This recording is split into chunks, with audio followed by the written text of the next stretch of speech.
I'm Erica Lukes, host of UFO Classified. For me, life isn't simply black and white. Life is full of many unknowns. It is my goal to travel the world and to work with the world's leading experts in the hopes of making groundbreaking discoveries. Join me on UFO Classified Friday nights at 4 p.m. Pacific Standard Time, only on KCOR.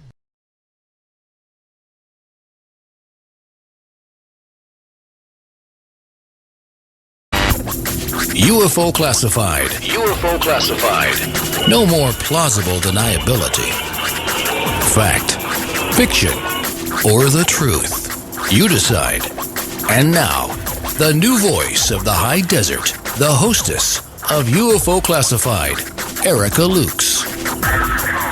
Well, good afternoon and happy Fantopia Friday. I'm Erica Lukes. Always happy to be here with my friends from all over the world. And I'm always happy to know that I just really seriously need somebody that can do my audio for me. I think Tina needs to move to Salt Lake and help me out.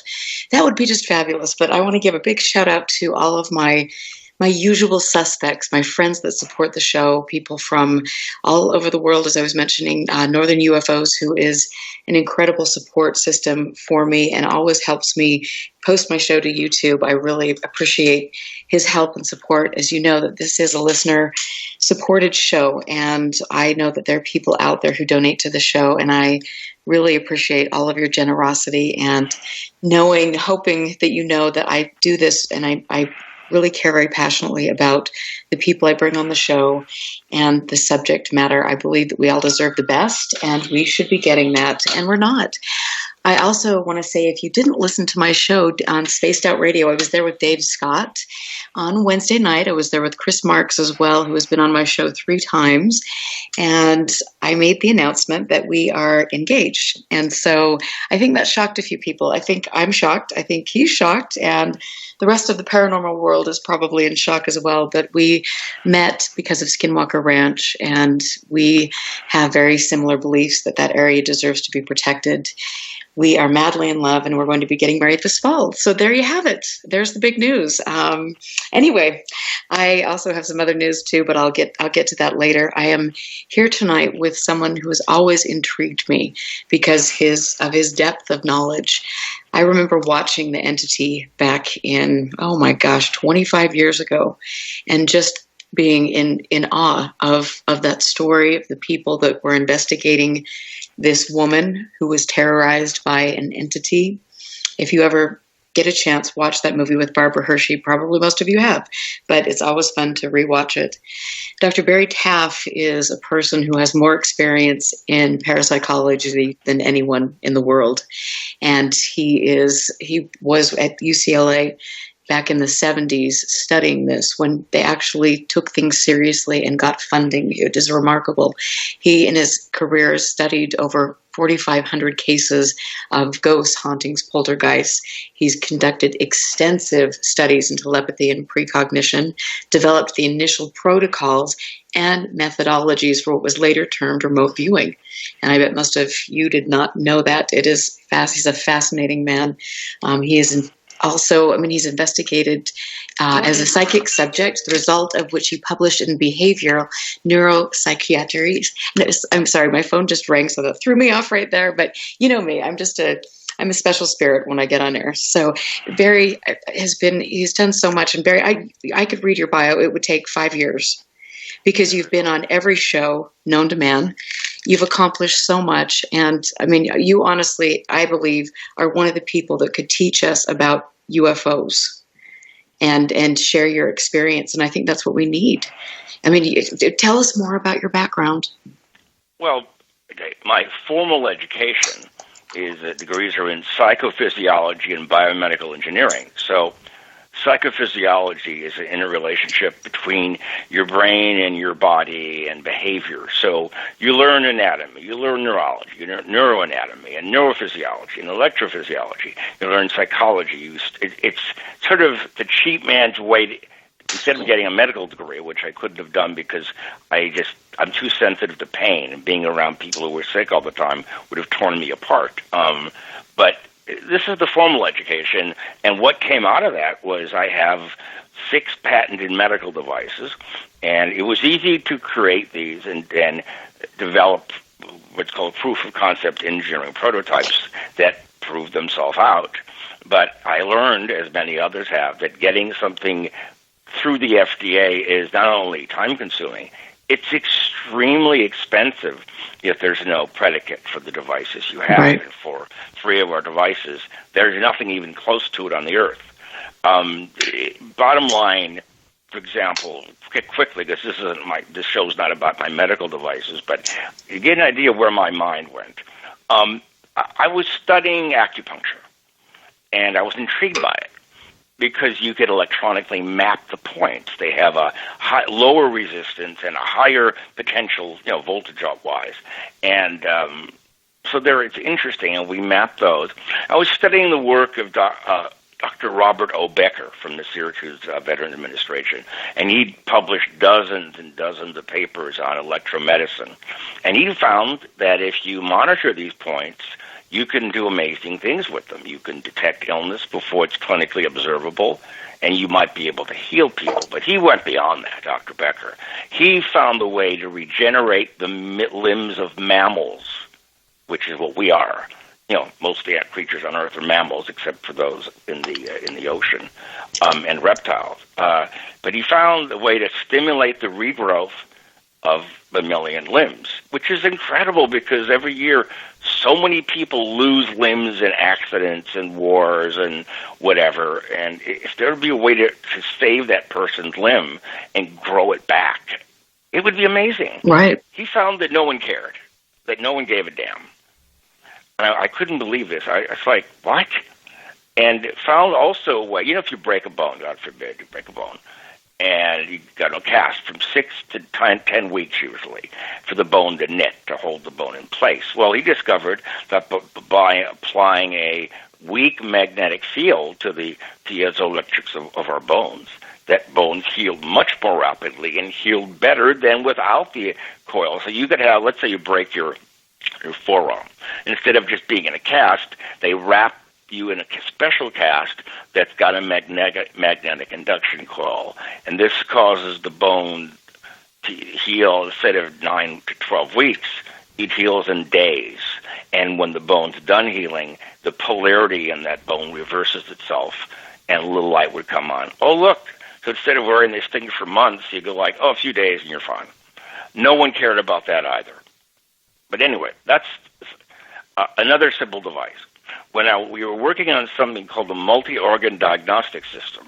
This is a simple device that you would attach to points on your body and that correlate to internal organs, and you could detect the existing as well as impending disease, disorder, malfunction, whatever. So with the heart, the lungs, the stomach, large small intestines, the bladder, the gallbladder, the spleen, the kidneys, reproduction, and metabolism. And we ran a very good study, and the results blew us away. My colleague is an old friend of mine. He's a medical doctor, Dr. Kenneth P. Stoller. And he was amazed that he didn't really know if this would work as well as we thought it did, and it did, beyond. And, okay, so we found a way that you could run a person up very quickly and for a diagnosis. You'd know exactly what's wrong, where the problem is, and what the problem is, just by attaching these electrodes to different parts of your body. This is biofeedback. But instead of controlling your heart rate or brainwave, this is biofeedback about your other internal organs. So the study was quite impressive, long in the early 80s. And then we found what we thought was an artifact. On an area on the hand, on the other hand, it's harder to describe where it's next to the nail bed at the bottom. And it turns out that point is related to reproduction in both men and women. And we studied that point, and we thought we saw an artifact. We saw that as a woman approached ovulation, that the biopotential at this site shot up slowly, and then as the woman ovulated, the thing went through the roof. And we went, wait a minute. This is a non-invasive way to detect the approach and occurrence of ovulation electronically, not based on basal body temperature. Women don't have to urinate in anything anymore. You grab it like you grab a feminine deodorant thing, and boom, okay.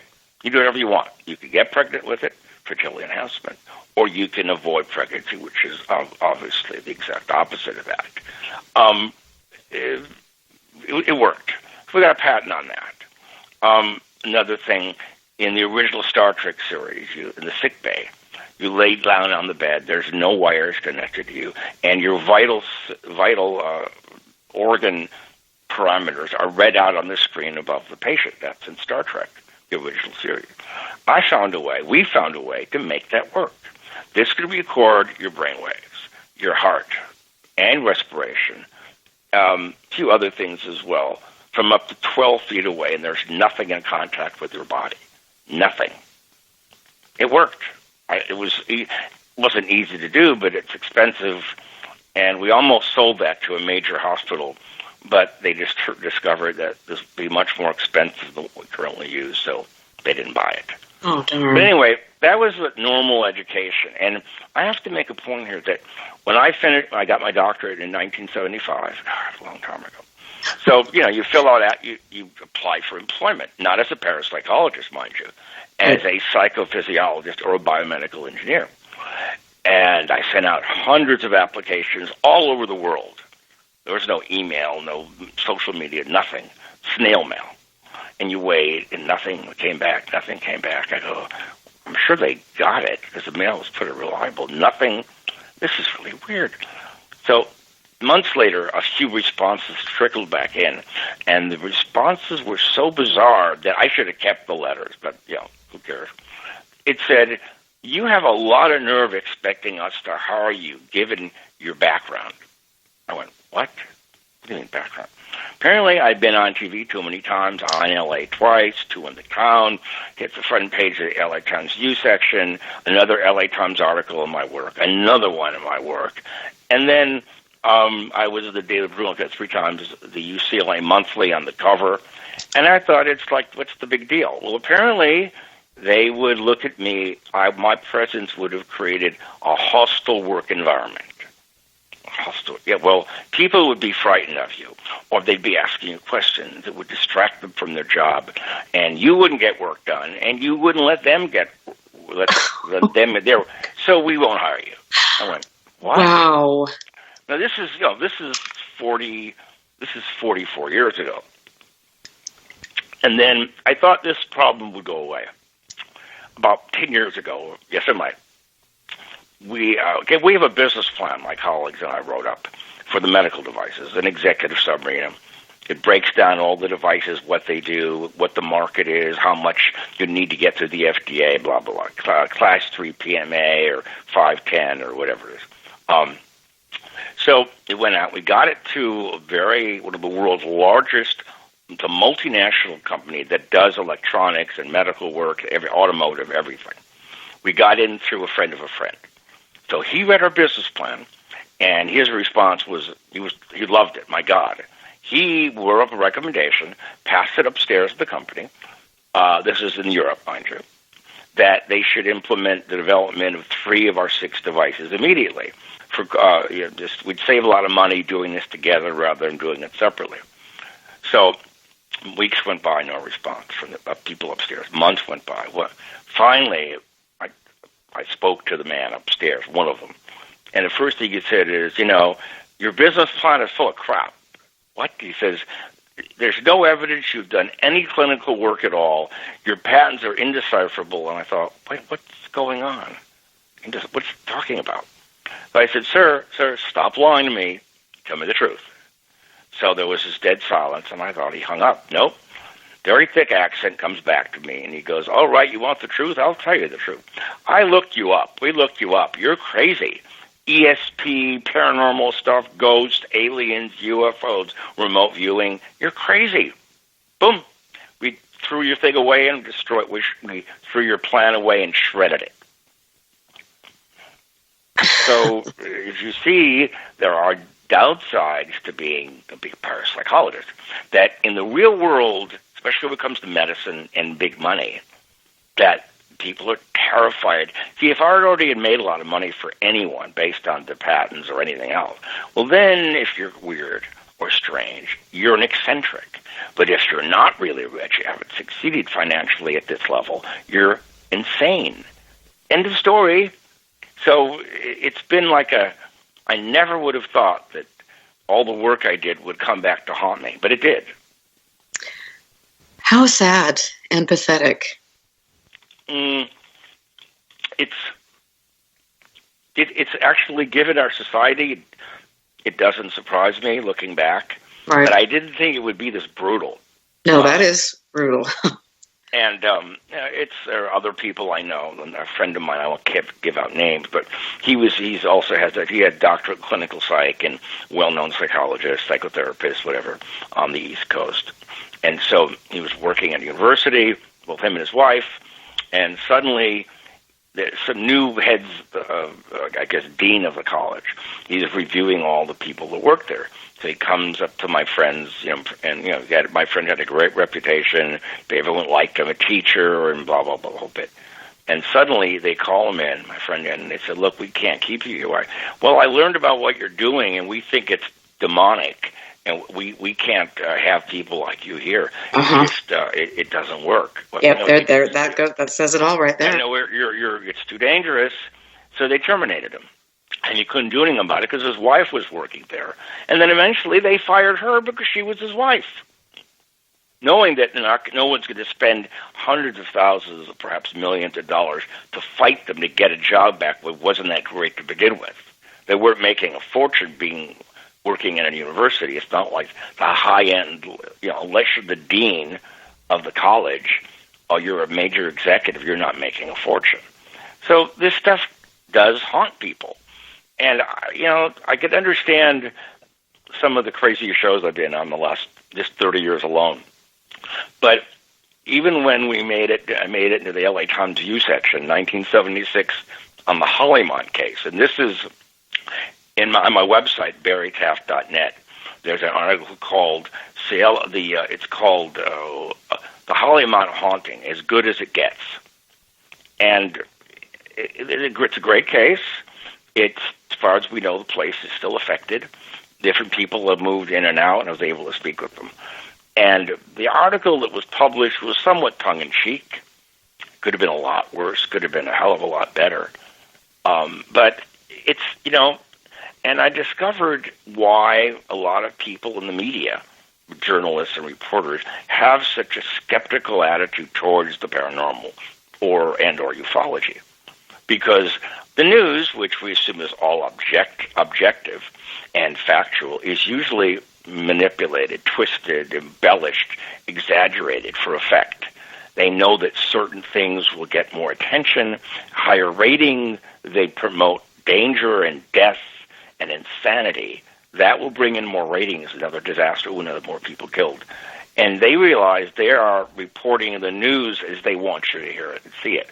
We're not talking about crazy Trump and fake news. We're just talking about the media in general, long before anyone heard of Trump as running for president.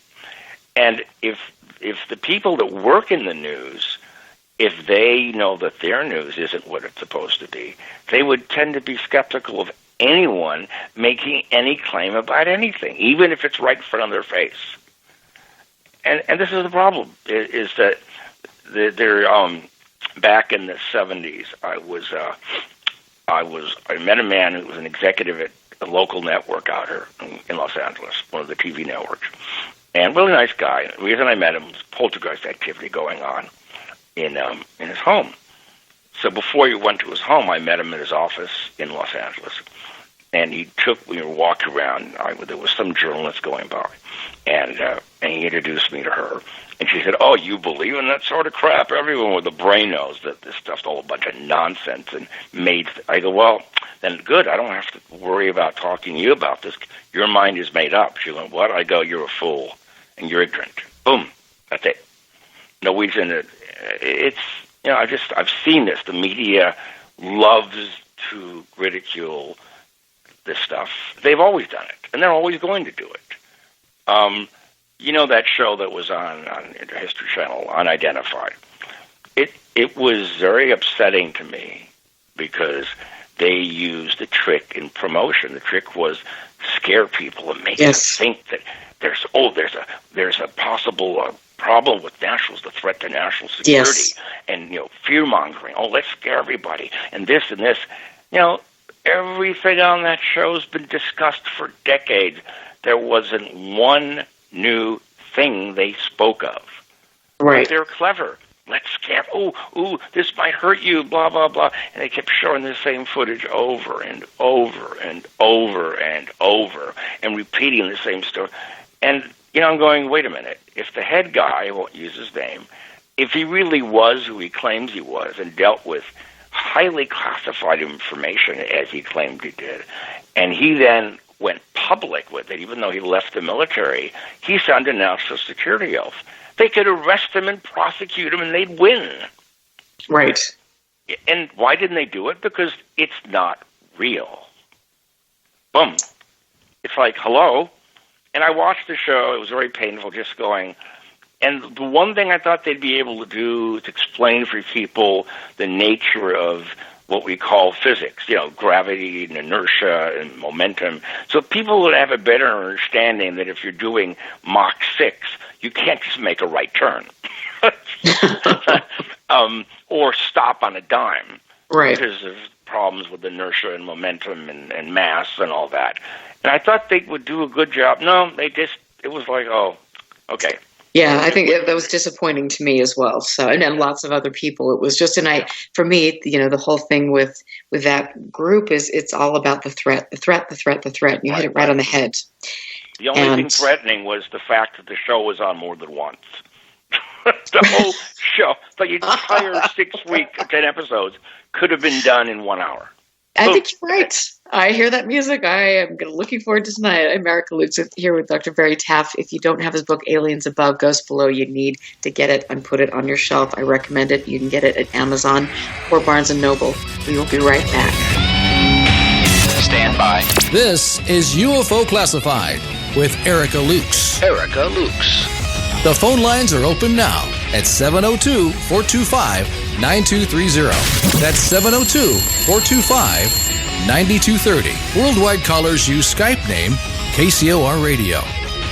More UFO Classified with Erica Lukes on the KCOR Digital Radio Network.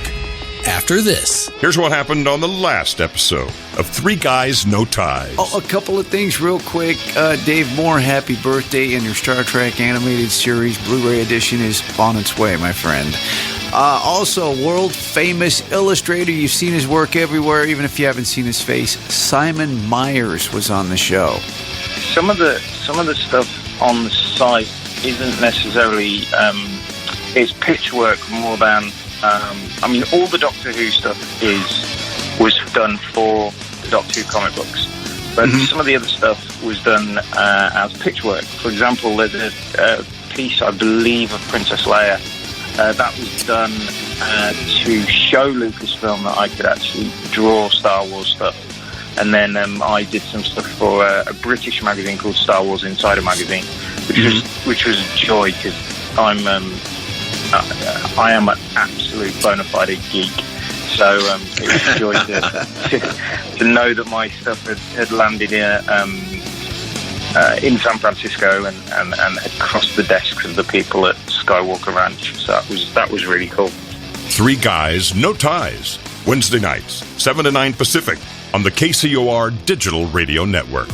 Toxins are everywhere, from the air we breathe to the food we eat and the water we drink. In a world where 80,000 known toxins and heavy metals threaten our very existence, how are you going to protect yourself and your loved ones? Introducing Pure Body Extra Strength, the world's first colloidal zeolite that helps trap and remove toxins as well as heavy metals from your body that are messing with your memory, clarity, sleep, and focus. Don't just take our word for it or the testimonials from our thousands of happy customers. Check out the hundreds of articles and recent case studies on the National Institute of Health website proving zeolite's powerful ability to remove toxins. For a limited time, listeners to KCOR will receive 10% off their first order. To get started, go to trypurebody.com and enter promo code RADIO10. Again, that's trypurebody.com. Toxic junk is all around us, but now you can take back control of your health and protect yourself by detoxing with Pure Body Extra Strength. You'll be on your way to sleeping better, thinking more clearly, and feeling more energetic. Go to trypurebody.com right now and get started today. Now, broadcasting in digital HD radio.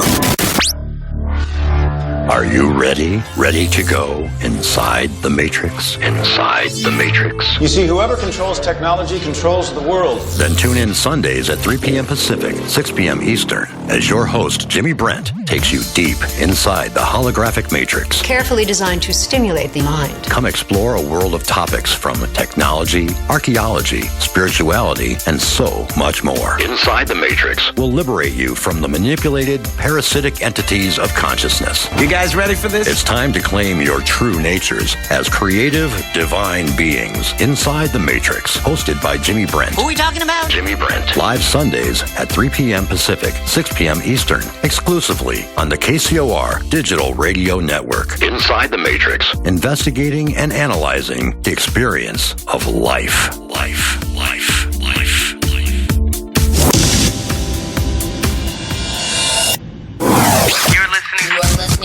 You're listening to UFO Classified with Erica Lukes, where the truth isn't hidden beneath the black lines of a Sharpie. That's the craziest thing I've ever heard.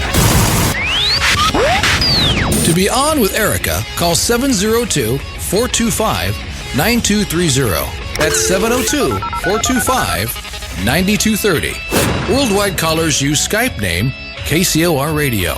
Radio contact. Share your thoughts on the show on Twitter by using hashtag KCOR. Or head over to the live chats at KCORradio.com. The audience goes nuts. And now, your host of UFO Classified. Are you ready? Erica Lukes. Erica Lukes.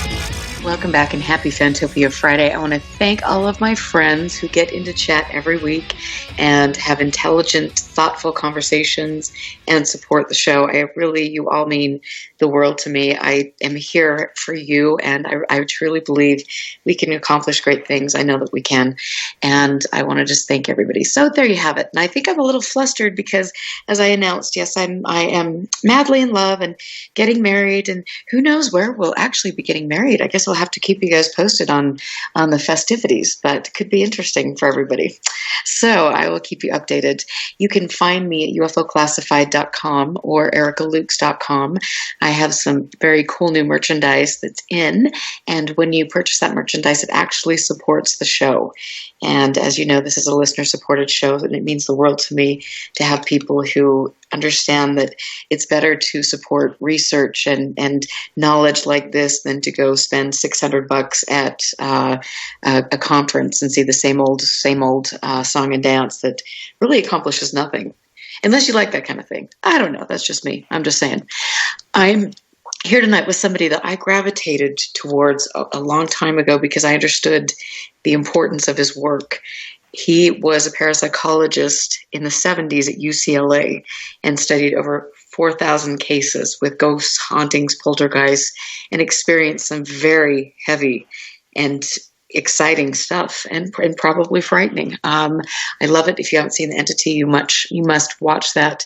But my guest tonight, Dr. Barry Taff, has consulted for law enforcement, government business, the CIA, the Office of Naval Intelligence, the NSA, Defense Language Institute, DIA, DARPA, the FBI, Interpol, LAPD. It goes on and on and on. He also was a technical advisor, which I think is very cool. You guys might not remember this, but Logan's Run. I mean, come on, that was a classic. Altered States is another one of my favorite all-time movies. Who doesn't love Poltergeist and The Entity? It's so, like, Dr. Taff, welcome to the show again. I'm so happy that you're here, but you have really done some incredible things in your life. Well, I've been fortunate being in the right place at the right time. And, a lot of people ask me how I was able to do all these things. Well, let's see. I didn't have the normal distractions of people. So let's see, how does it work in the human condition? You grow up and you go to school. You get a job. You meet the perfect person for you. You get married. You have kids. You get old and you die. That's the human condition. I mean, and I've only participated in a small part of that. I got an education. I never had a regular job because of my background prevented that from ever happening, although I tried. Never been married, never had any children, never close to it. And the problem with women for me is the women either think I'm crazy or they're terrified of me or they make me look normal.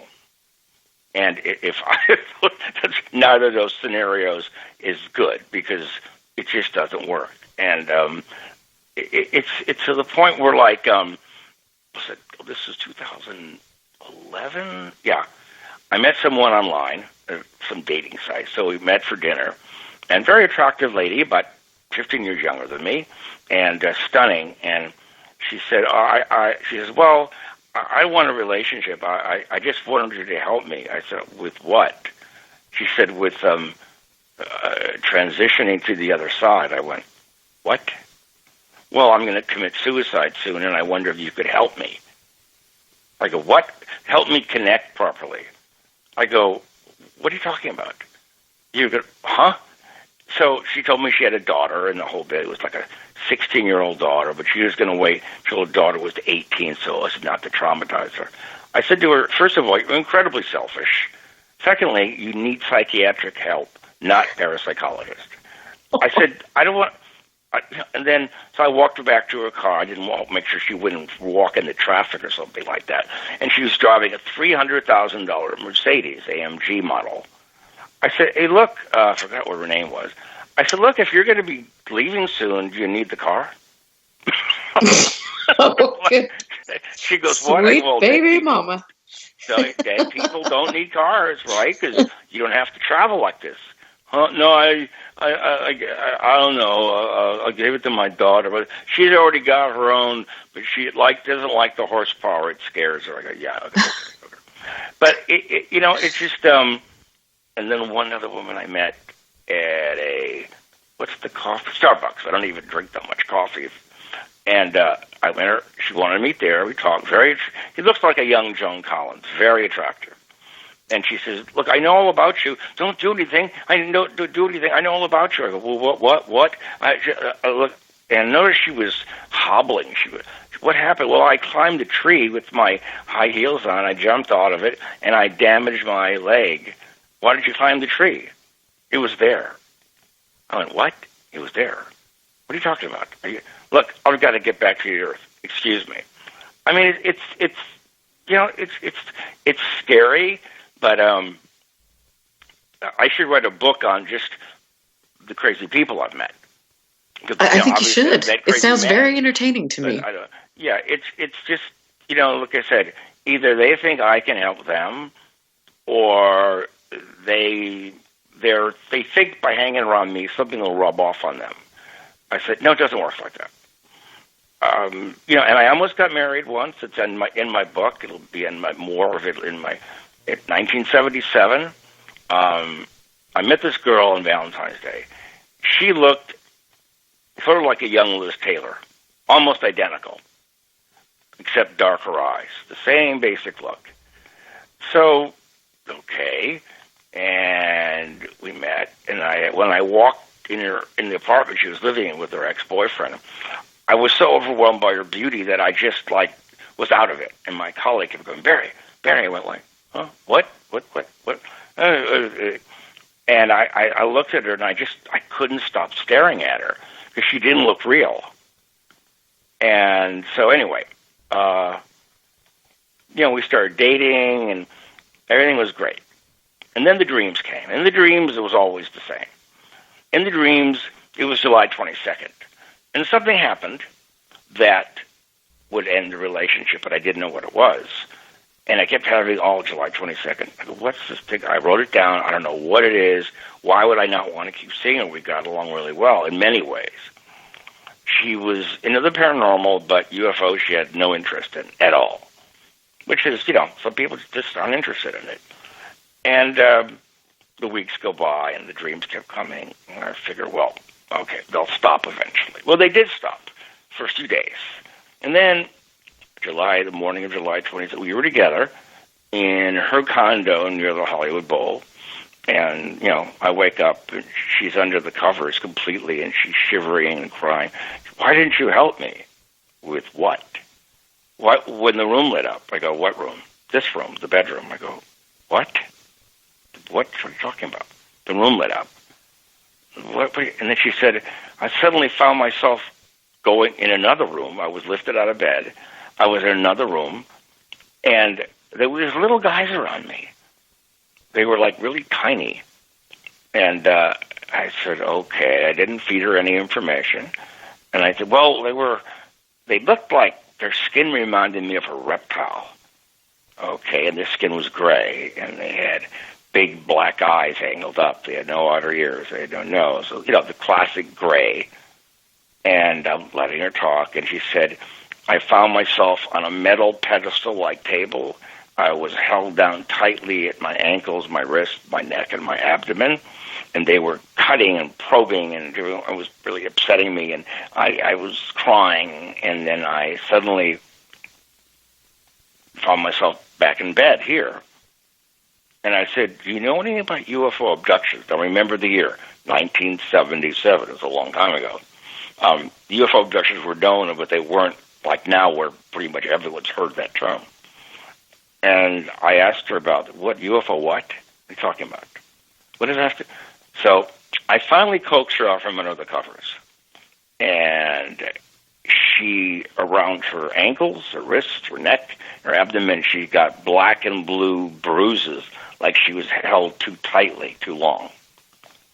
Her hair had been cut in a weird way. Little out of her back, little chunks of skin was missing. And she was bleeding from her ear, bleeding from her nose, bleeding from her rectum, bleeding from the uterus, and she wasn't menstruating. I went, what? So whatever it was, the clock had gone out at 2 a.m. for a couple hours. It'd come back on. Okay? And then before it started getting bad, her reaction to all this was subconsciously. The neighbors said, did you see that thing over here? I go, what thing? They said there was like a big thing. It's like reddish orange and it's like bigger than a house, and our power went out for a while. And I said, no, I don't know. I didn't want to say anything. Okay. So anyway, this girl I was seeing, let's call her Judy, she had a breakdown, complete. She became really depressed and OCD in a really strange manner, became a really bizarre religious zealot, not the typical one you'd think, not Christian, not Catholic, not Jewish, not whatever, not Muslim, just really strange. And boom, that was the end of our relationship. Now, I was right. It happened on July 22nd, but I didn't know what because my brain couldn't have conceived something like that happening. Now, that was the only time I was close to marriage, 42 years ago. And if it had happened, it'd be really upsetting if we had settled down, got married, blah, blah, blah. And then it happened. Then it would have been really bad. But it didn't work that way, fortunately. And then once in a blue moon, she'd reach out to me. She ended up marrying another devotee of the cult she belonged to. And she claimed that she'd been re-abducted many times, which, of course, wouldn't surprise me. But she was so confounded and conflicted with all the stuff going on in her life at that point. I wouldn't trust what she was doing or saying. And what was interesting, this happened, that's at July of 1977. A couple of years later, I'm having a dream. In the dream, I'm floating up. I'm up looking down, and there's Judy. And she looked like she was dying. She is white as a sheet, all these dead bodies stacked up around her. And I thought, this is weird. I woke up, and I wrote it all down. So about 6, 7 weeks later, she calls me. She had been in India, okay? And she went for a bathe in the Ganges, and she got dysentery, and she almost died. And she was, in fact, in a little hut with all these dead bodies stacked up around her. So what I saw was real. So that was it changed my life, whatever happened to her. Can't disprove it. But was interesting, her stepfather was the deputy station chief for the agency, for the company, and many years later, he was trying to find out what happened. I said, well, why don't you call your daughter-in-law? Your daughter-in-law. Why? She doesn't want to talk. I said, then I'm not going to talk about it. It's her life. You do what she ever wants. She won't accept any form of help. She thinks God's telling her what to do, and she's doing it, and it's a long time ago. But in the dreams, let's go back, that had no UFO involvement. 1970, I was in my last year of college, and met this girl in school named Sharon, very attractive.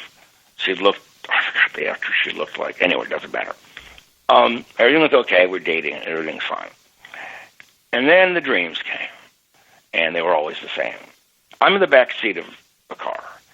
I can't see the dashboard. I don't know whose car it is. But I see Sharon, the driver, in the passenger seat. The person driving has thick, dark hair, so I thought it was me, but I couldn't see who it was.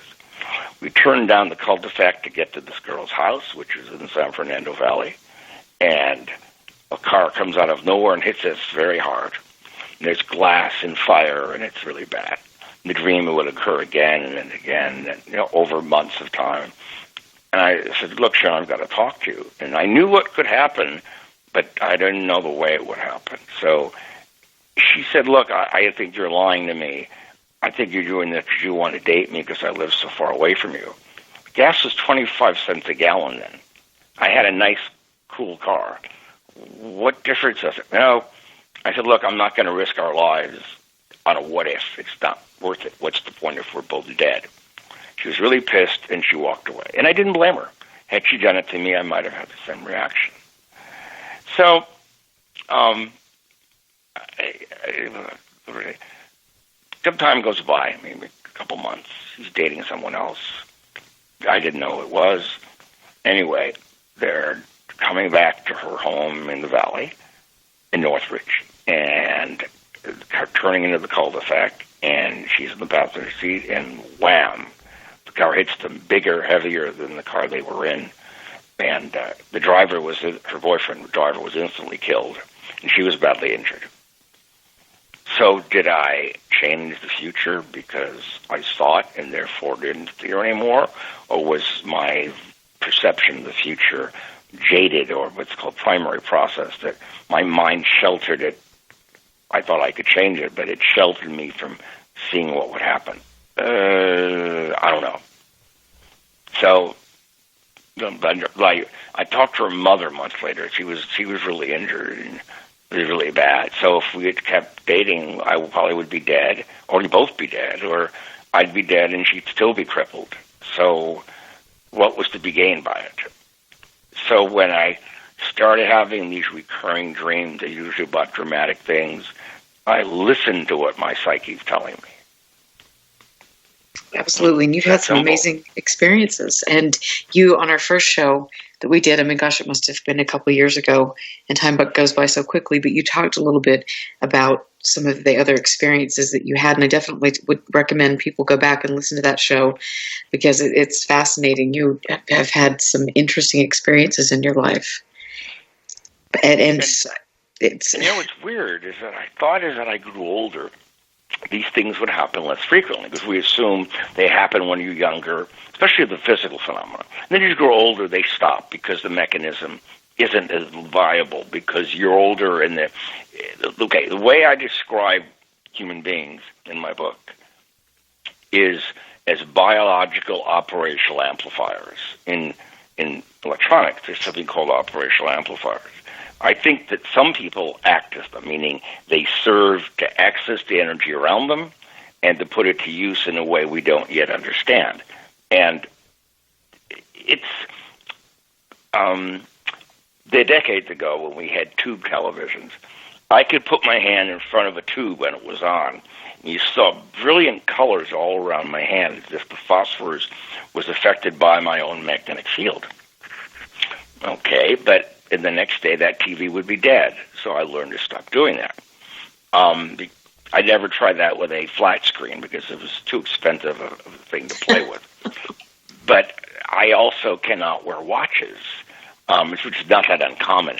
They either speed up or they stop, mostly stop. So I've had Rolexes and all types of watches, automatic watches, electronic watches. So in 2010, I bought a Tag Heuer called the Curium F1. Of all the watches I've ever owned, this was the ultimate to me. And I got the last unsold one in the country at a good price. Oh, great. Let's see how good their watch is. So I get it, set the time, no problem. And it was a very complicated watch. It had a 17-page manual. I could not reset the date and time when we jumped from daylight savings times back to standard time. And anyway, the watch was doing well. And a couple of years after I get it, the watch decides to fail. And I take it back in there, and they said, well, it's not the battery. They said the entire case is magnetized, as are the internals. What? Wait, let's see. The way you magnetize something is you take a ferromagnetic item, made of certain types of metal, obviously, and you run a magnet back and forth over it, and it causes the molecules to realign. And by doing such, the magnetic field flows through it. Okay, so the watch is on my wrist. Doesn't move around, but you're moving your arm. So that means my body is putting out thousands of times magnetic field, thousands of times stronger than the Earth's. What? And I was going to send it into them and say, the challenge to you is, can you prevent this watch from going crazy when I wear it? I didn't do it because they would charge me thousands to find out why my watch doesn't work with me. But I've always had that problem. When I first started driving cars, the ignition systems in my cars kept failing. It's I can't explain it. I can't make it work, but I was on a show. This is good. My colleague and I were going on a show at CBS Studio, Television City. This is 1978, I believe. And so we go down there, and they're first interviewing us, and they're taking our picture with a Polaroid SX70, which was the norm back then, before digital photography became real. So my colleague says out loud to the production assistants, Barry doesn't show up in pictures. And I do have a problem with being photographed. When I was young, it was a real problem. It happens every so often, but you see lights spinning around me, or colors that shouldn't be there, or look like someone's got an arc lamp over or around me. Anyway, so he says that. They go, oh, yeah, we're right. I said to my friend, why did you say that? I look like an idiot when nothing happens.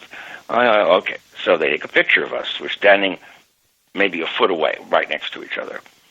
The picture develops, and they turn white as sheets, the women. They look at this.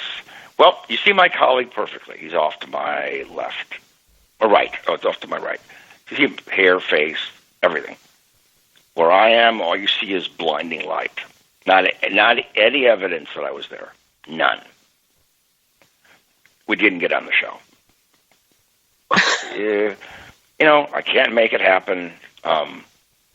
It's like I said, I've lived this, and then we're jumping around to level. This is the driving point. The point is that it's one thing when you investigate things around other people, but when they happen to you, then everything's different. So in 2010, the physical phenomena began happening around me. The majority of the things around me, as I talk about on my website, were the mental type. The telepathy, the precognition, as we've said. So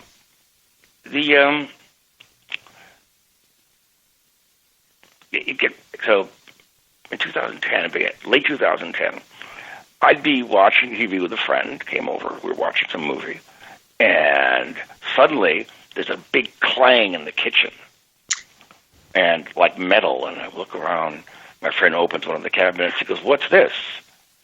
And I didn't even know what it was. It was a round piece of metal which had a tripod legs on it. There's a hole in the middle. I guess you use it when you're camping outdoors or whatever. I've never owned anything like that, ever. my camping days ended when I was a Boy Scout a long time ago. My idea of camping is going to the Hilton. But anyway, he said, what's this? I go, I don't know. I don't know where it came from. Okay. Another time, I was, because of my health problems, I had to take medication. So I was getting them free for a while, and they shipped like the bottles out to me in a padded mailer. Okay. So they came in a little early. I didn't need them. I put them in one of the closets in my bedroom. So eventually I consumed the medications I had, and I went to get the new vials out of the closet. They were gone. The padded mailer was gone. But I'm the only one in the place. There was no one there but me. Where did they go? I don't know. Okay. Another time, I put medication on my desk. I was going to get some water to take it with. And I come back, they're not there. Looked everywhere, couldn't find them. Went back to the bottles that were there, took the medication, fine. Months later, I'm on a ladder in my kitchen to change the light on top of the kitchen. I'm up there changing it, and I look down on the refrigerator. Oh, and there's that music, and we're gonna have to continue that thought after we get back. Okay. Thank you. And I'm Erica Lukes here with Dr. Barry Taff. You have to get his book. I put the link on my website and also in chat. Aliens Above, Ghosts Below. A wonderful read. We will be right back. Listen very carefully. This is Houston. Say again, please. Houston, we've had a problem. This is UFO Classified, live every Friday night, 4 p.m. Pacific, 7 p.m. Eastern, exclusively on the KCOR Digital Radio Network. The truth is out there, just waiting to be discovered. And now, if you will, accompany me on a journey to the future. For more information on the host of UFO Classified, Erica Lukes, upcoming guests, as well as links to the past shows, visit her website at ufoclassified.com. UFO Classified. UFO Classified. UFO Classified. This is KCOR Las Vegas, home of the Digital Radio Network, broadcasting from a shack just south of Area 51. Wait, that doesn't exist. This is the KCOR Digital Radio Network. Now for the news.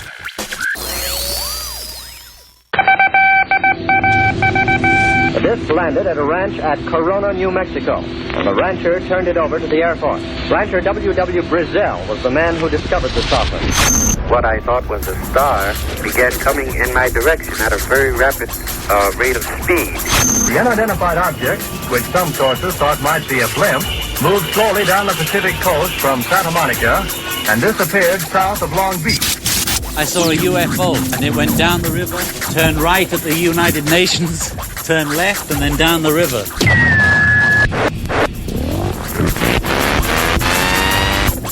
UFO Classified. UFO Classified.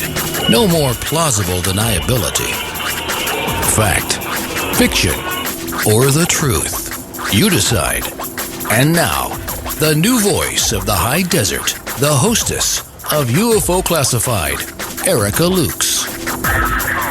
Welcome back to the second half of UFO Classified. I'm Erica Lukes. Always happy to be here. I couldn't think of a better way to spend a Friday night. Honestly, it means the world to me to know that all of you are there listening, and that my cute man who's driving back to Vegas, much to my dismay, is actually listening too. So I want to just give him my love, and I hope you get there safely tonight. But I am here with Dr. Barry Taff, who has fascinated me for a long, long time.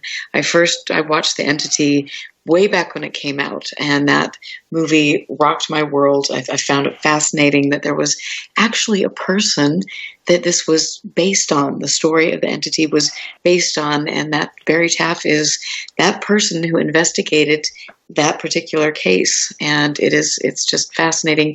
His book, Aliens Above, Ghosts Below, I have mentioned that on more than one show because I really think it is an important book to read, and we're going to get into why it is so important in a little bit. Dr. Barry Taff he's a world-renowned parapsychologist who worked at UCLA in the parapsychology laboratory from 1969 through 1978 as a research associate. Very, very cool. He was also the founding father of remote viewing, which most people don't realize, and I think they should. So fascinating stuff. Dr. Taff, thank you for being here, because you have so much to share. Not only have you had like an incredibly fascinating, colorful life, but it's what you have learned and the fact that you have so many credentials behind you to study what you've studied, and were actually funded to study parapsychology and did it at UCLA. That just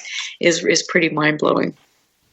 Well, first of all, I have to say, for all clarity here, that the lab we had was never funded. We had use of facilities and services at UCLA in the old Neuropsychiatric Institute, which is now called the Semmel Institute.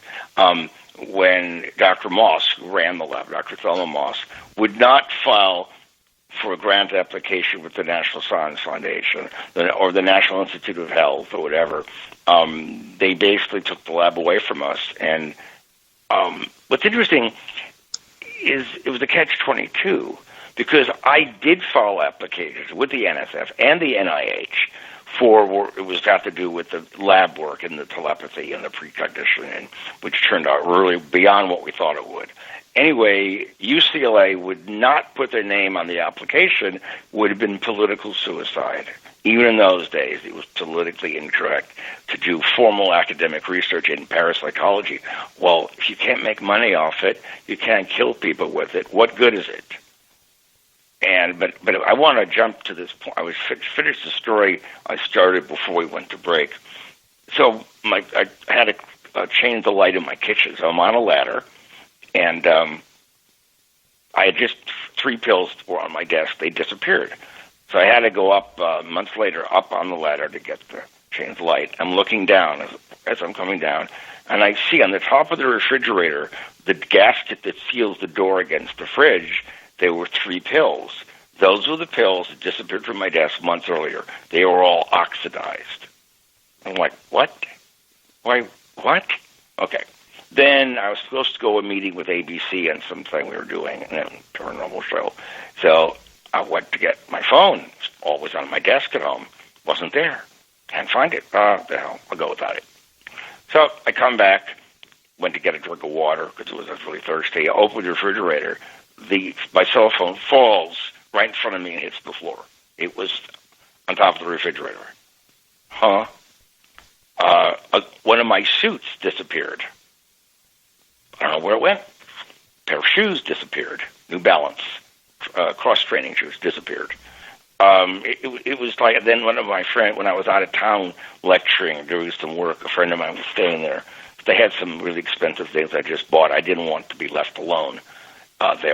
No one present. He was there, and he invited this girl over he knew, and she had some electronic stuff she brought to listen to music, and they disappeared.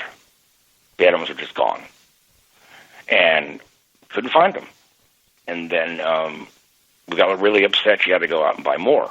So I come home weeks later. My cleaning lady she starts yelling, Barry, something just hit me. I go, what threw at me? It was the earbuds and an extension to this girl's cell phone that was there weeks earlier that had disappeared. But it gets weirder. A couple of months before I left L.A., the cleaning lady was over one morning, Thursday morning, and okay, I answered the door. I'm at the computer for a while. I go to take a shower. And I'm in the shower, scrubbing away, and suddenly I hear banging on the door to my bathroom. Boom, boom, boom, boom, boom. I jumped out, drenched in water, put my robe on, and she said, what's the matter? The woman's name was Maria, the cleaning woman.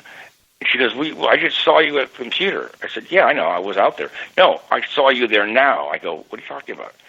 I saw you there when you were in the shower. No, you must be mistaken. No. I heard the shower on, the door was closed, it was locked, and I turned in the bedroom, and there you were at the computer. My location. Okay. It's okay. Anyway, I almost died, had to leave L.A. I've been out of L.A. now for a little more than 4 years.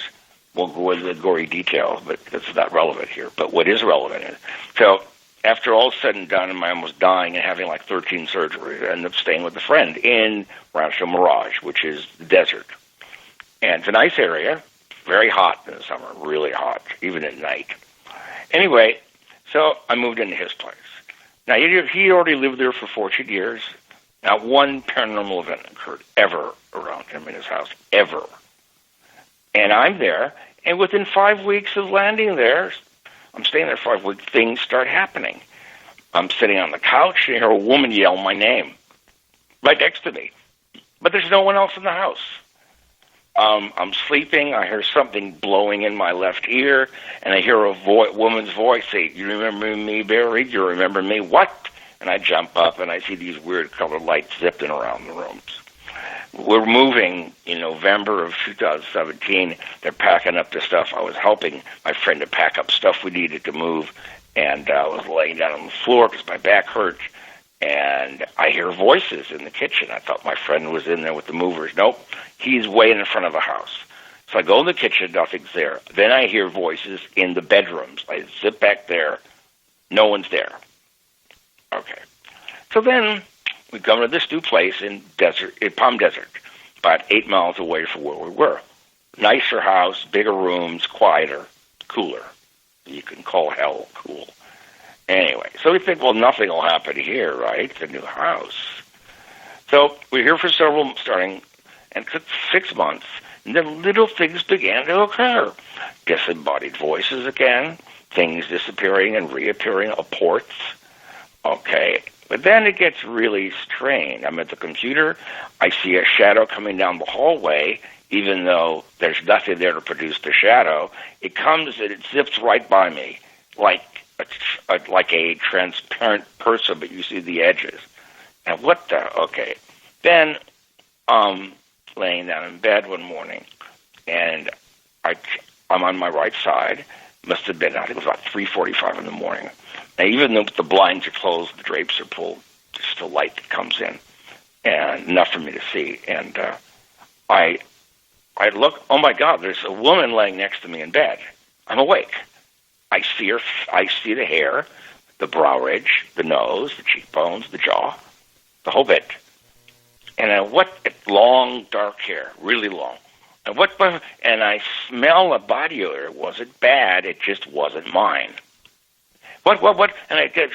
And I put the light on. She goes, no, don't put the light on. Don't put the light on. Okay. I had to come way over her, hit the lamp, turned it on. There was nothing there. But the part of the bed she was on was depressed still. Okay, thinking it won't get stranger than that. Disembodied voices. You see the little girl crying, and there's no one there. I heard my name being called, help, or my name being called.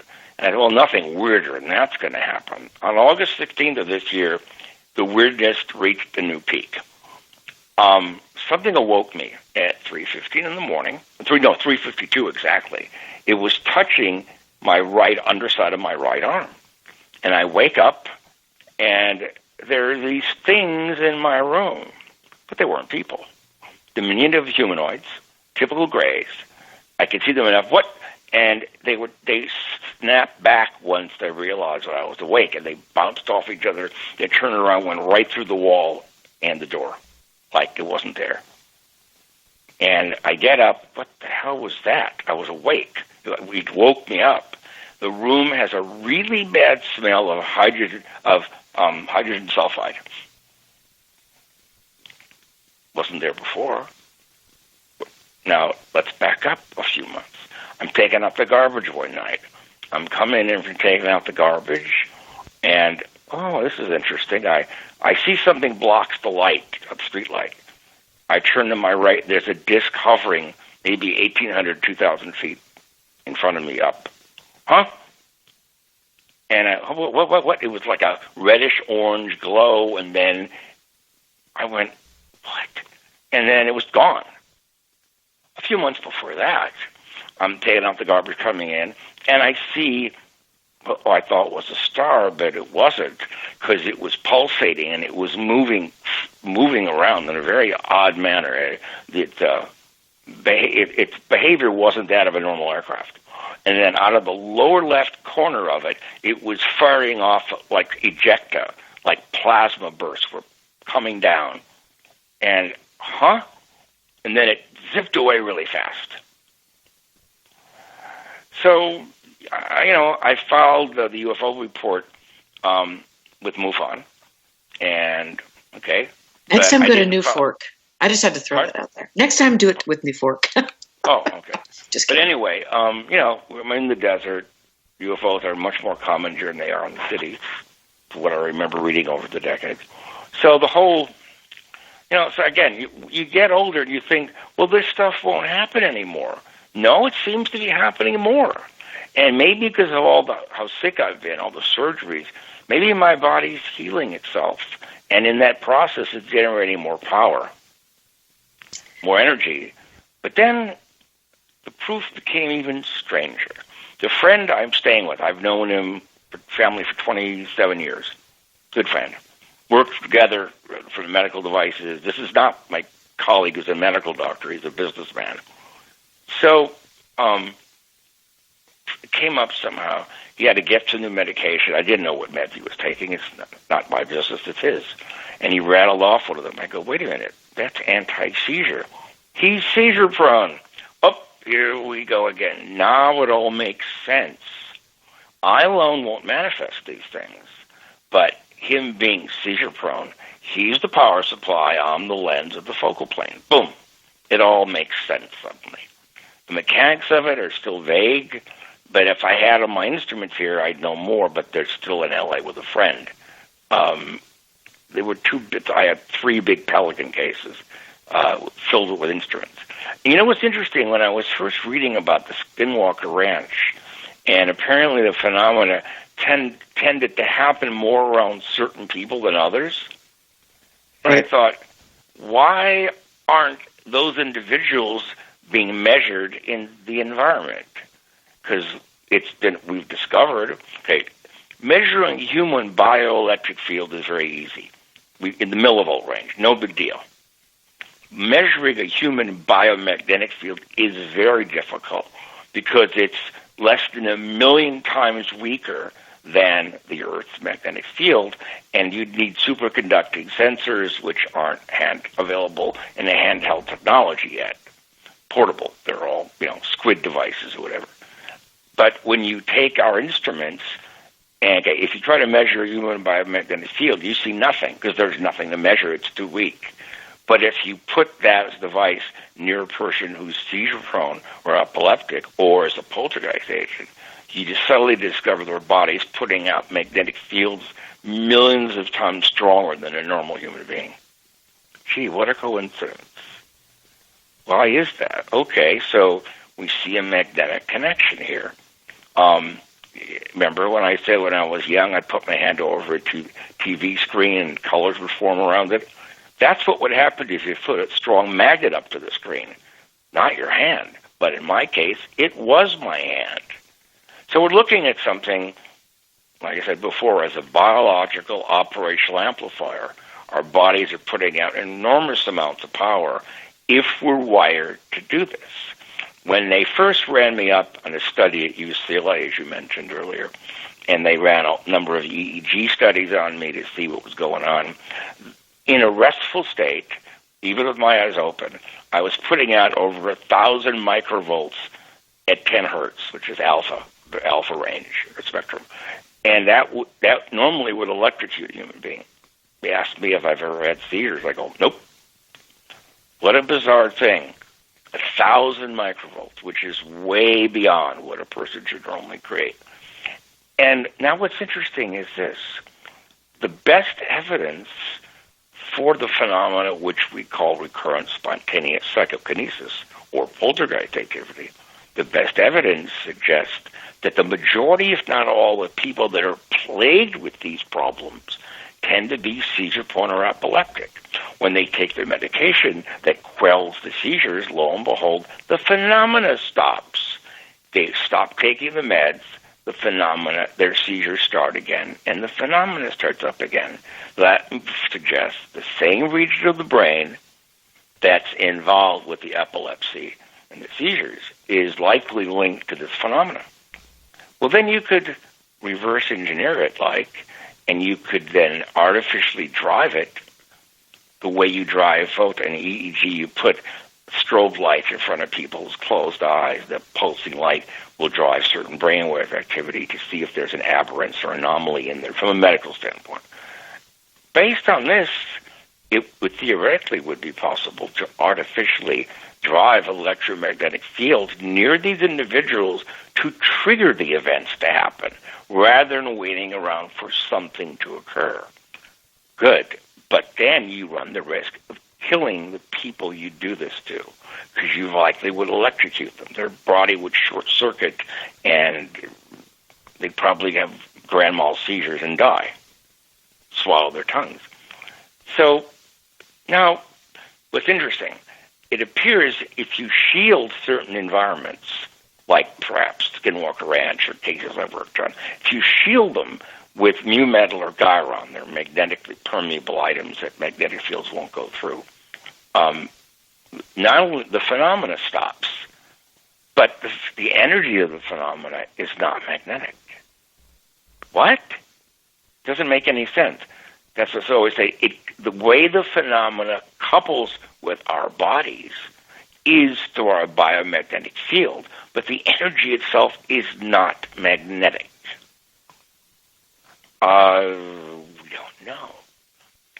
So why is it that the majority of poltergeist agents that are having recurrences of these phenomena, why is it that they mostly seizure-prone or epileptic, while most people who are seizure-prone or epileptic are not poltergeist agents?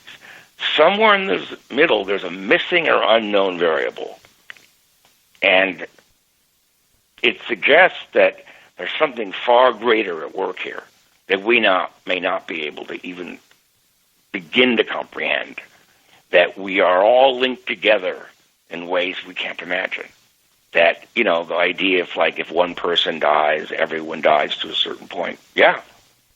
We're all people. The earth is creating the way earth creates trees. Trees grow, fruit, apples. What if we're the result of a mechanism like that? But what I'm saying, it's amazing. On my website, I have a number of articles that discuss this. When we ran the lab at UCLA, we were doing the work that wasn't done in the field was done in labs. And one of the things I worked on for years was the article on my website. It's called Learned Psy, Training to be Psychic at barrytaff.net.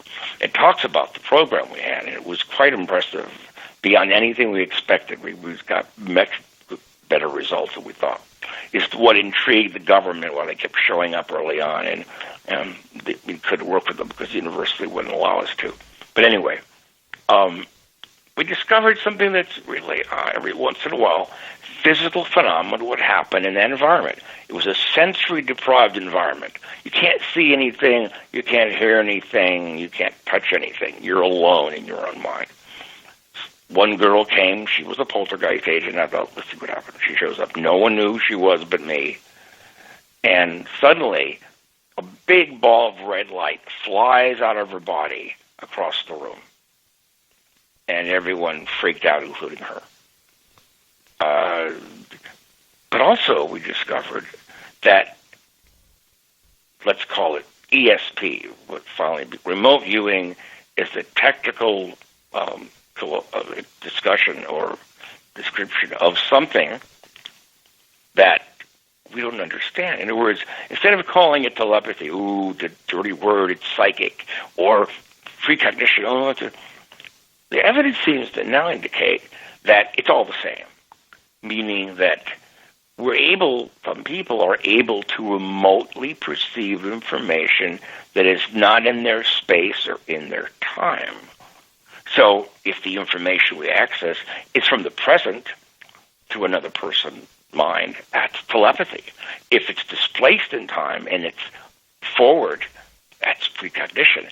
If it's about the past, it's retrocognition. But you're accessing information. That's all it is. You're accessing information through a mechanism we don't yet understand. And there's an article on my website called, I'm trying to think of the term, I don't use it that much, implicate order by design.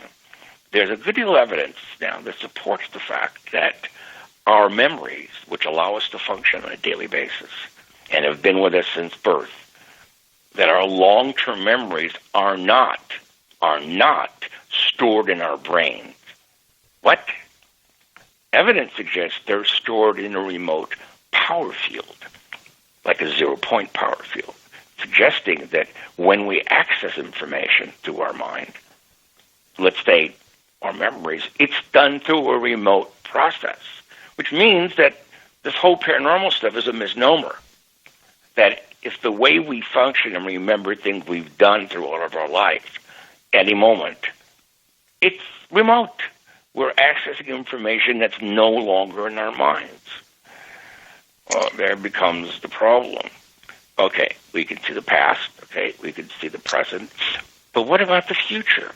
What if you can see the future, and what if you determine that it is no more malleable than the past is? We know we can't change the past. Wow, and I am just, my jaw's on the floor. This is fascinating. I'm Erica Lukes here with Dr. Barry Taff.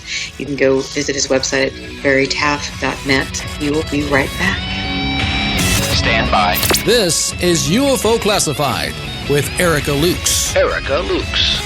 The phone lines are open now at 702-425-9230. That's 702-425-9230. Worldwide callers use Skype name KCOR Radio. More UFO Classified. UFO Classified. With Erica Lukes on the KCOR Digital Radio Network. After this. Good afternoon, everyone. This is your captain. I'd like to welcome you on Jackpot Airlines Flight 1610, service to Lost Wages. They say what happens in Vegas stays in Vegas. Well, apparently, they need a reality check done Vegas style. Vegas, Vegas, Vegas, Vegas. Tune in Wednesday nights, 9 p.m. Pacific, 12 a.m. Eastern, for Reality Check, hosted by Jessica Johns, exclusively on the KCOR Digital Radio Network. Biggest star in the world, bigger than Britney and Christina put together. If it's happening on the Vegas Strip, you'll know about it here first. You are a dirty little fun haver. Join Jessica Johns as she explores and goes behind the scenes of what's hot and what's not. From the best entertainment Vegas has to offer to national celebrity gossip. That's crazy. Absolutely crazy. Jessica has her finger on the heartbeat of the city, and she's waiting to share it with you. Reality Check, hosted by Jessica Johns. Wednesday, 9 p.m. Pacific, 12 a.m. Eastern. She does Vegas right. Yeah, baby.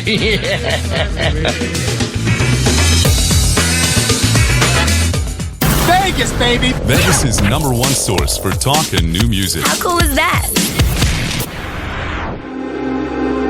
1 million miles till midnight. A story of timelines, artificial worlds, simulated races, and the galactic imprint, and the destiny of a blue world called Earth. 1 million miles till midnight, written by Solaris Blue Raven, is a journey through the mind's eye which allows the reader to surf a wave of technological and multidimensional intellect, revealing a bridge between conscious design and the truth. A multidimensional bleed-through awakens the world of artificial intelligence to set sail into the frontiers of a vast multiverse, morphing planets and terraforming ascended worlds beyond the linear programs of a fated race. 1 million miles till midnight will awaken, inspire, prepare, and enlighten one to the many multidimensional states of consciousness and worlds we reside in. With every cell and atom, we are this truth and multiverse. 1 million miles till midnight. Written by Solaris Blue Raven. Available now at Amazon.com. Don't wait. Get your copy today. 30 seconds and counting. Broadcasting to you from another planet, beaming you a world of entertainment. This is the world-famous KCOR. Now listen live online at KCORradio.com. I like everything about this station. When do I listen? Like 24 hours a day. It's my favorite station. I just love the music. It keeps me going at work. 1, 2, 3, 4. To the KCOR Digital Radio Network. Love the music. Oh, I listen all day. The future of radio is here and now.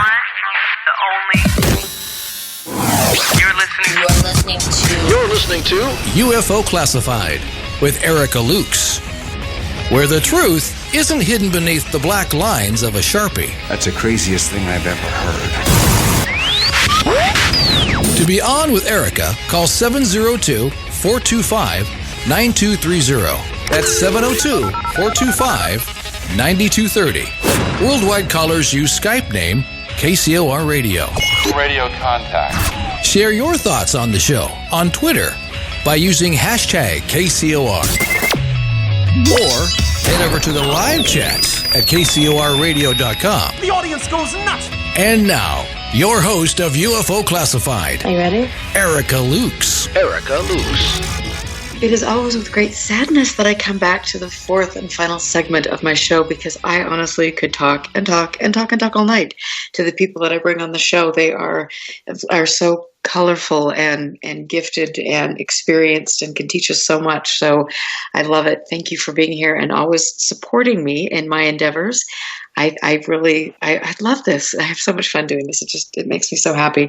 I am here tonight with somebody that I've really just been following for a long time because of his work. And I think it is very critical for all of us who are researching UFOs.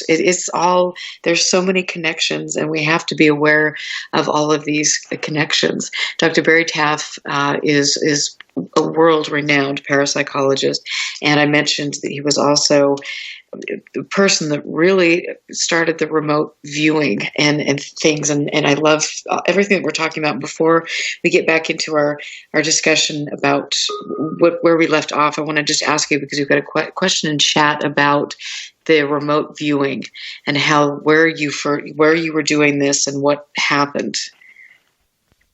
You're asking me, right? Yes, absolutely. Okay. Well, we did it. Okay. Before I met Dr. Thelma Moss real quickly.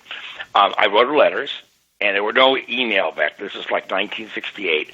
I was writing her letters. I read about her work at UCLA. No response. I left the messages for the switchboard. Never called me back. Okay. Months went by. Then I met one of her graduate students who was already working with her, and I told him about my experiences. I met Dr. Moss in the very early part of 1969, and at her house in Beverly Hills. She lived close to where I live with my parents.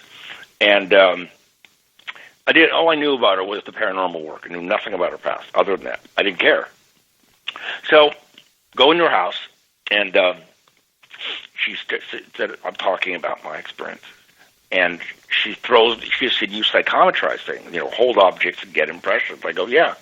So she throws me her keys, and I rattle off a few names and describe some stuff. Yeah, okay.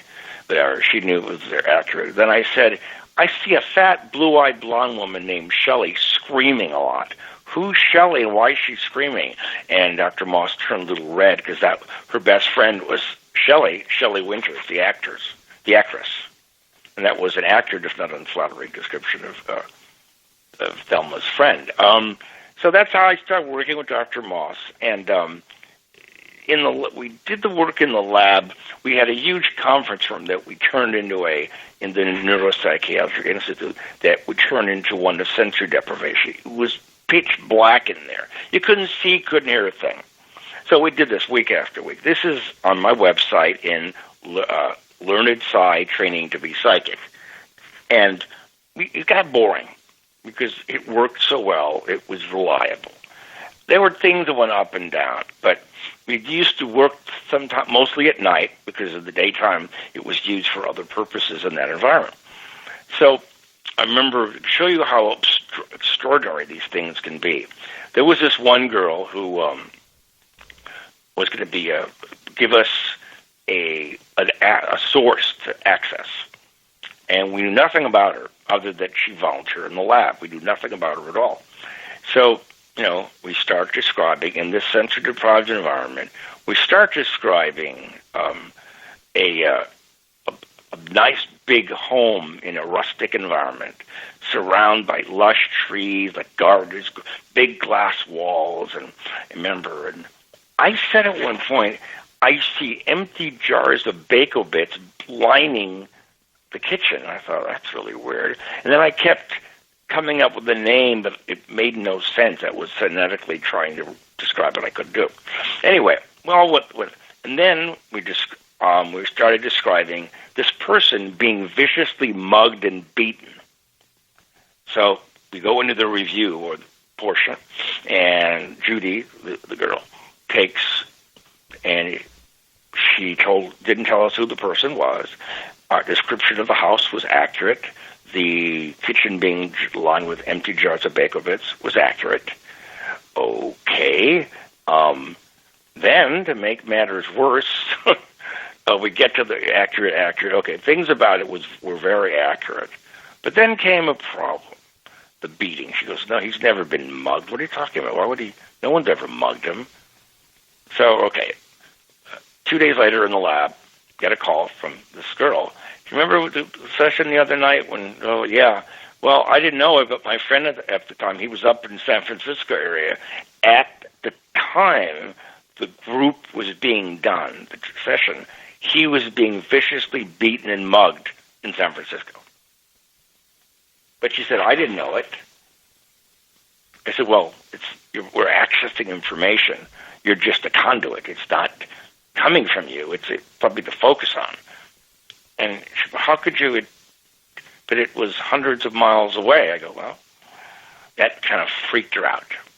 Okay. Then we got so bored with the telepathic or clairvoyant stuff. Okay, I've been there over and over. Let's do something different. So we decided we would do the first precognitive session ever for us. And, okay, it's the last session. It's a pitch black environment. Let's describe the randomly chosen target for the next week, the first session. So we describe a tall woman, blue-eyed blonde, very statuesque, wearing a beige pants outfit, like a model. We were really beautiful. And we saw a 3-story home in the Hollywood Hills. We saw a baby grand piano, blah, blah, blah. But that was like no big deal. And then we describe a tall man, well over 6 feet, husky, handsome, all dressed in black.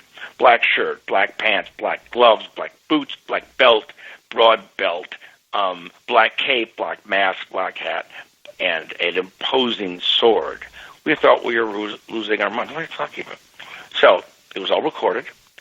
Next week, new people come in who were brought in by third parties that had never been there before. Each person was given a sealed envelope with a piece of paper and a number in it, 1 to 12. We then sat people down where they wanted to sit, except for the chair I controlled the information from, the devices, recording devices.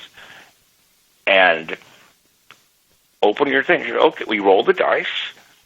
Say to the, all right, open your little envelopes. She opens it, and this woman goes, oh, that's my number. Okay? We didn't know who she was. We had forgotten what we said a week earlier. So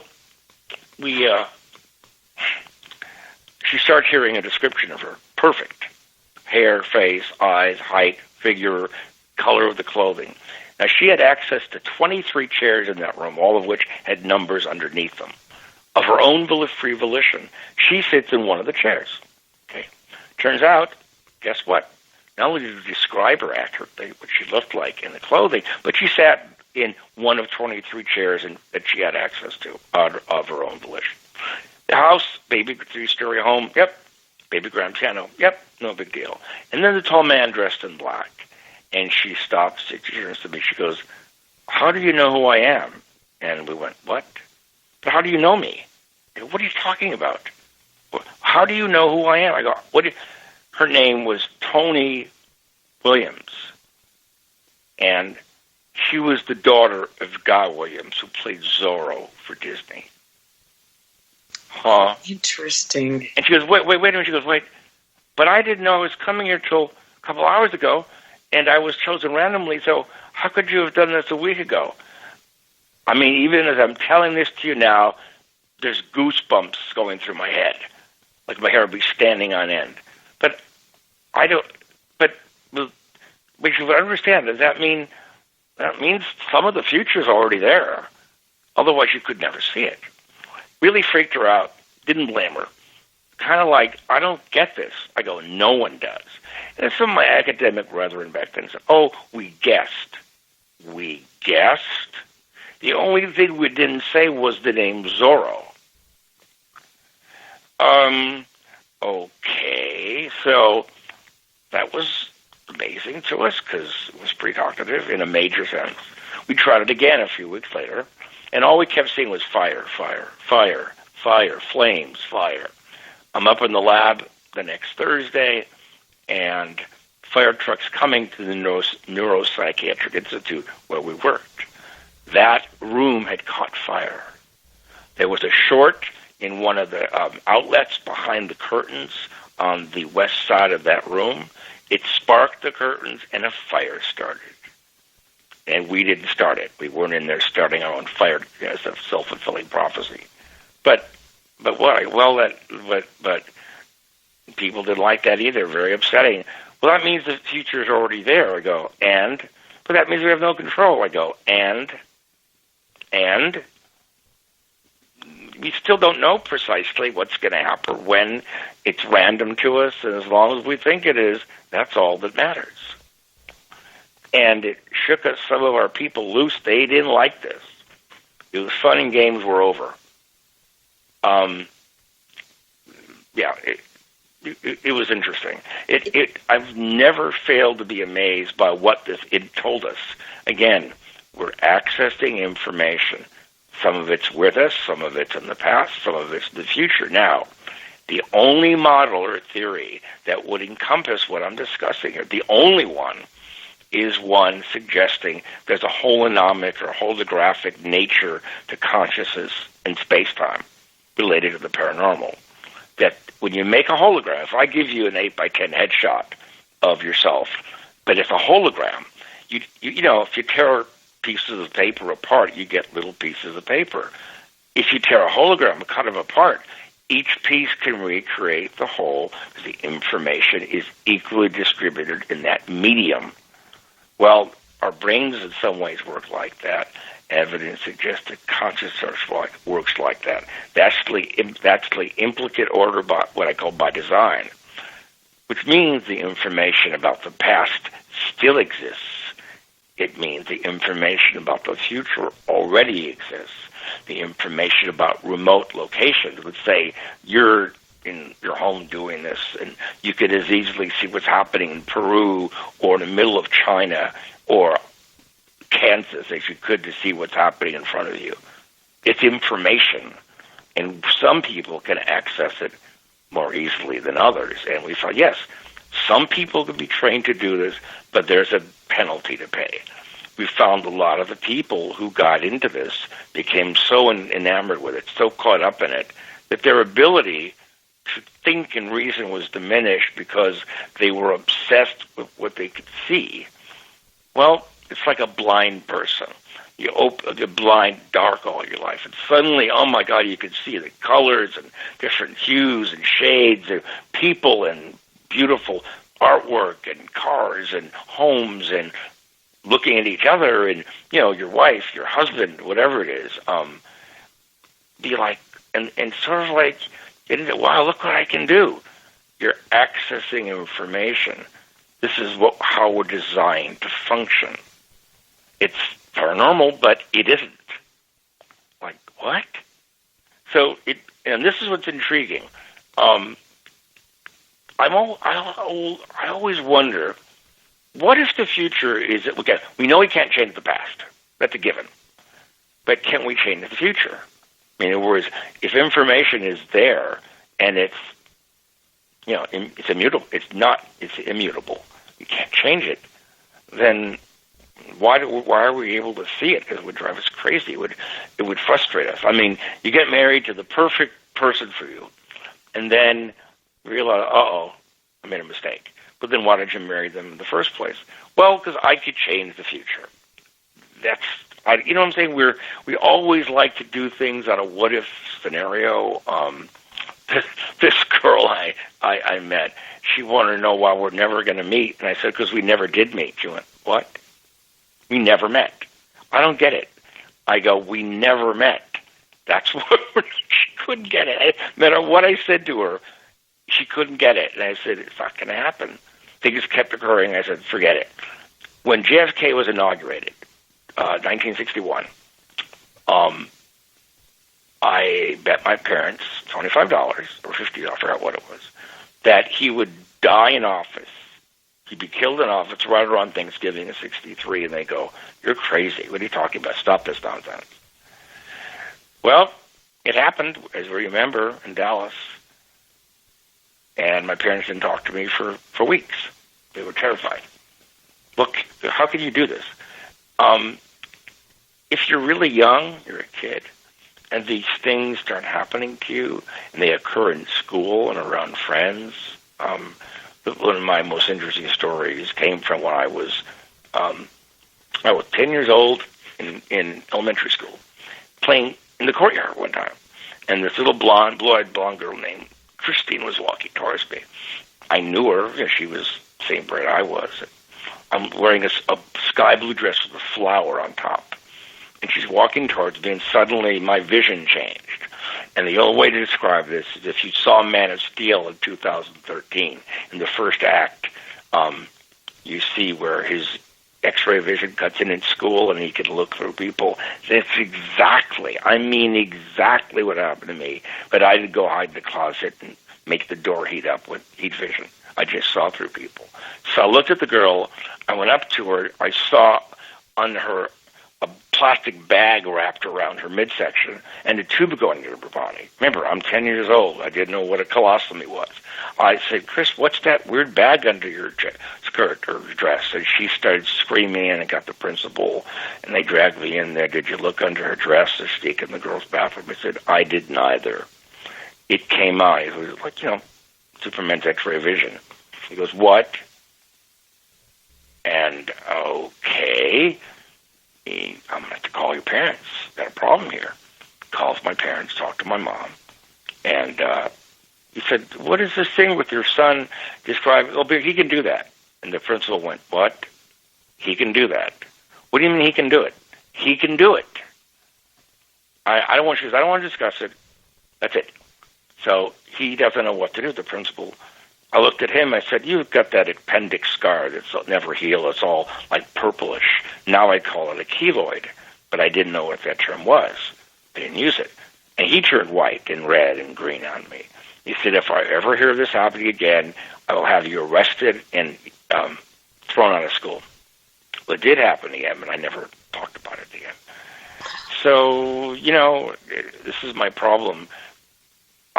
When The Dark Knight came out in 2008, I believe, so I went to see a screening with a friend I knew from UCLA. She popped up after all these decades, and we met at the Directors Guild. So, now I didn't know her that well. We just knew her casually through another friend. So the film starts, and suddenly, she's sitting to my right. Suddenly, my bladder feels burning, and it's horrible. Pain, cramping, horrible. And I was almost passing out. She got a call. She had to leave. Her daughter needed her help. Nothing I could help her with. So she leaves. I went to stay for the movie. As soon as she leaves, the bladder pain is gone. I found out the next day, asking about her daughter, I found out that my friend Lauren had a really bad bladder infection. I said, next time we sit at least 5 seats away from each other. I love it. And go ahead, sorry. No, I can turn it on at will. I don't know if you remember a man by the name of Jose Escamilla with the rods. Yes. I met him we were friends. I met him a long, long time ago. So he set me up on a blind date. This was, 83. Yeah. So I meet her. Sort of looks like you, but a little bit lighter hair. Very similar look. So long story short, we're having dinner. She goes, yeah, Jose said you're psychic. Like, what can you do? I said, well, I can diagnose. She goes, yeah, go ahead, diagnose me. I said, well, you have a follicular cyst, your left ovary. You have endometriosis, you have some upper GI problems. She goes, well, what? Endo what? Go check it out. Went to her gynecologist, OBGYN, and turned out she did, in fact, have endometriosis, and have a follicular cyst left ovary. So it's fun and games. Oh, it's something, and I have to ask you because we've got 2 minutes to show close, and I want to ask you, with regard to the remote viewing, did you ever work with Hal Puthoff? No. And okay, I'm very much aware of the work they did. It was excellent. Written, some of it's referenced on my website. I don't know him. We know of each other, but I've never met him. Okay. Russell Tard, the great. He did some excellent work. Okay, and also, did have you ever encountered or interacted with Bob Bigelow? I know who he is. I know people that have had problems with him. That he tends to have, from what I've heard, play games with people and make them jump through hoops for him, and then he doesn't do anything. So I've never met the man personally. I've seen him on shows, I've been interviewed online, stuff like that, and he's very opinionated, and I sort of believe what he does. Yep. The UFOs have been coming here, aliens have been coming here, blah, blah, blah. Yeah, but, he's sort of like the new Howard Hughes. Right. Yeah, very eccentric, right. And then also, here's another question for selfish reasons. You mentioned the odors that you've experienced. I was with Chris a few weeks ago, and we had an encounter, an experience, and we noticed a very strong smell in the area. Can you just really quickly talk about that? Well, after I woke up and saw these beings in my room, and they jumped back, and I jumped back, and I went, wait, and the room, I got up because what the hell? And the room had a stench of hydrogen sulfide, like rotten eggs. Right.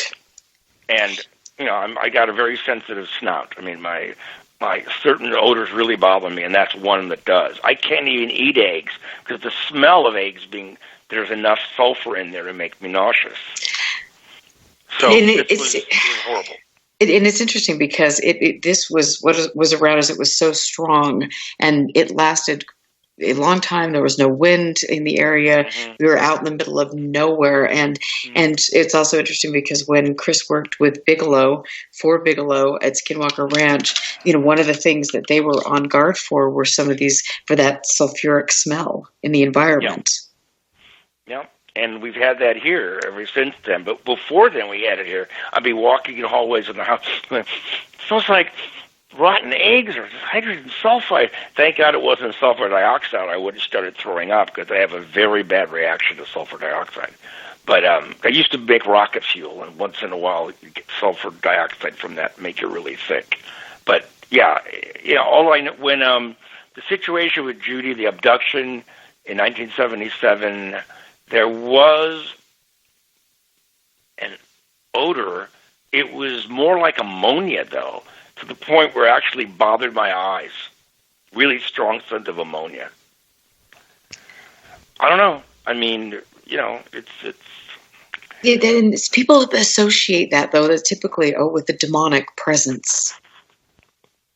Well, my job, I don't know. Real simple. If you look up the word demon, it's interesting where it evolved. The word demon is, in ancient times, those who did not follow the teaching of the church were demonized by the church and thought they were not following the work of God, so it must be due to a dark side. No, that's where the term came from. Call it this, call it that. There's phenomena out there, most of which we'll never run into, and even if we do, we don't know what it is, so we try to throw something into it. But bottom line is all of it is related to us, meaning it's all an extension of a living psyche with this information around us, and it depends on how it interacts with you. That is what will determine the result of an event. Thank you. Thank you. That is absolutely, I believe, spot on. And it's curious to me because, I've had very positive experiences near Skinwalker Ranch in that area. Chris had positive experiences, albeit shocking, and sometimes you wonder, that you summed it up perfectly. Yeah, it's very subjective. Most, you could take 100,000 people and run them through the most haunted places on Earth. Most people go in, they go out, nothing. A small percentage, maybe 2%, they go there, all hell breaks loose because their bodies are taking in the energy, spinning it around a little bit, and spitting it out. Oh, I love that. Your presence. You're a biological operational amplifier. I love it, and that's the music to show close. I'm so sad I could keep talking. Dr. Barry Taff, thank you for being here. People can find you at barrytaff.net. Read all of your wonderful work. It has been a pleasure. Have a wonderful night and stick around for Willie Miranda, and have a great weekend. We'll catch you next time. Thanks, you too. Bye-bye.